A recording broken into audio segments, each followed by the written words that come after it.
Okay, Assalamu alaikum. Once more, we're going to do area of closed cone, which is a very simple thing. I'm not going to take more time on this video. So, area of a closed cone is given by area of curved surface area. So, yeah, area of a cone is equal to area of curved surface area.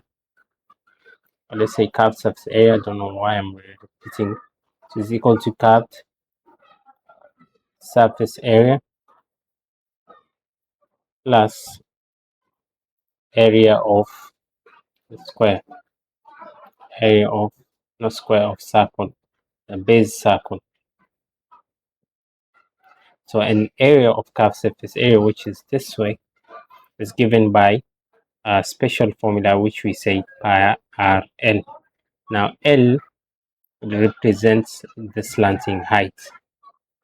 Okay, in which the slanting height is basically this one. This is the slanting height. This is the L that we're talking about. So in which our L basically is just 15.7. It won't change.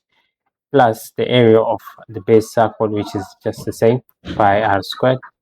So which is this one here at the bottom.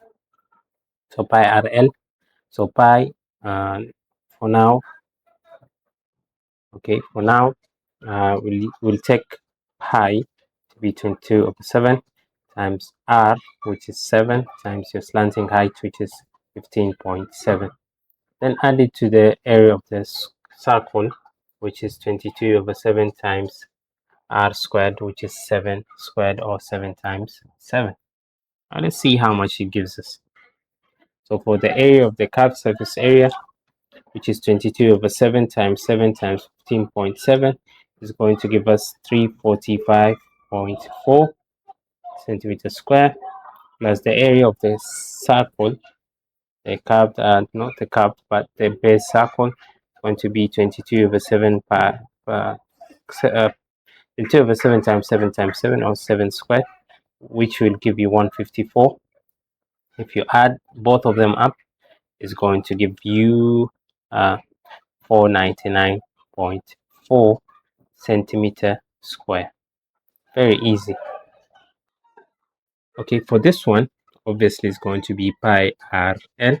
Okay, but let's read the question first. The diagram below shows a funnel made by grade 9 liners from a filter paper. Now determine the surface area of the funnel.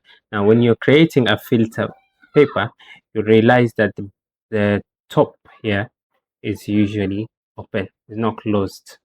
Therefore we won't calculate the area of that circle there, so we'll only calculate the curved surface area only. Okay, so that is the main conception. This conception that most of the students do is that they take the area of the circle plus the area of the curved surface area, which is not the case for this one. Just remember that that filter paper is open at the top. Okay, and therefore you just use pi rl, which is 22/7 times our radius. Remember, we're just given the diameter, and the diameter is 13, and radius is half the diameter. Half of 13 is 13/2, which is 7.5. Oh, is it 7.5? 6.5, sorry. So times 6.5 times a slant height of 7. So let me just write it here, and once again, 22/7 times 6.5 times 7, which gives us 143 centimeter square. Very short video, but hopefully you benefited from this video. And let's meet with another lesson.